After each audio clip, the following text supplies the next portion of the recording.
कैसे कंसीडर करें कि डिस्प्लेसमेंट और डिस्टेंस में से कौन सी वेक्टर क्वांटिटी और कौन सी scalar quantity? It's a very good question कि डिस्टेंस और डिस्प्लेसमेंट में से हम कैसे डिफरेंशिएट करें कि स्केलर क्वांटिटी कौन सी और वेक्टर क्वांटिटी कौन सी।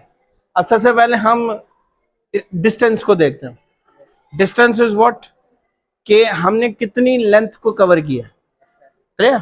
फॉर सपोज हम इस पिलर से सामने तक का जो लेंथ है वो 1 किलोमीटर कंसीडर कर लेते हैं और हम नाफे को कहते हैं कि वो ये लेंथ कवर कर। तो आप देखेंगे नाफे यहाँ से वहां तक गए, फिर वापस अपने इस पॉइंट तक आते हैं। और मैं आपसे पूछता हूँ कि नाफे ने इस वक्त कितना लेंथ जो है वो कवर किया? 2 किलोमीटर नाफे ने, यानी कि नाफे का जो डिस्टेंस है वो इस वक्त कितना है जो नाफे ने कवर किया है? 2 किलोमीटर कवर किया।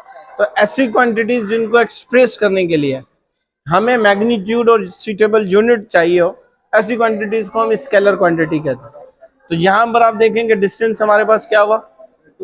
डिस्टेंस 2 किलोमीटर, यानी कि 2 is magnitude, kilometre is unit. Clear? तो हमें सिर्फ और सिर्फ ये दो चीजें चाहिए थी जिसके थ्रू हम डिस्टेंस बता पा रहे हैं। तो डिस्टेंस हमारे पास कौन सी क्वांटिटी हुई? Scalar quantity. Very good. अब हम आ जाते हैं डिस्प्लेसमेंट पर।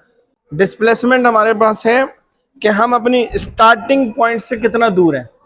अगर हम नाफे की स्टार्टिंग पॉइंट को देखें तो नाफे का स्टार्टिंग पॉइंट ये है।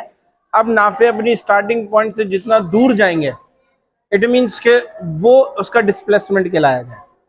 अब आप देखेंगे अगर नाफे दोबारा वापस अपनी स्टार्टिंग पॉइंट के करीब आ रहे हैं तो ये डिस्प्लेसमेंट बढ़ने के बजाय क्या होता जाएगा? कम होता जाएगा। और दोबारा अगर मैं यहाँ पर आपसे पूछता हूँ कि नाफे का डिस्प्लेसमेंट यहाँ पर क्या है? क्यों 0? क्योंकि नाफे 1 किलोमीटर तक आगे गए, फिर दोबारा 1 किलोमीटर पीछे आए।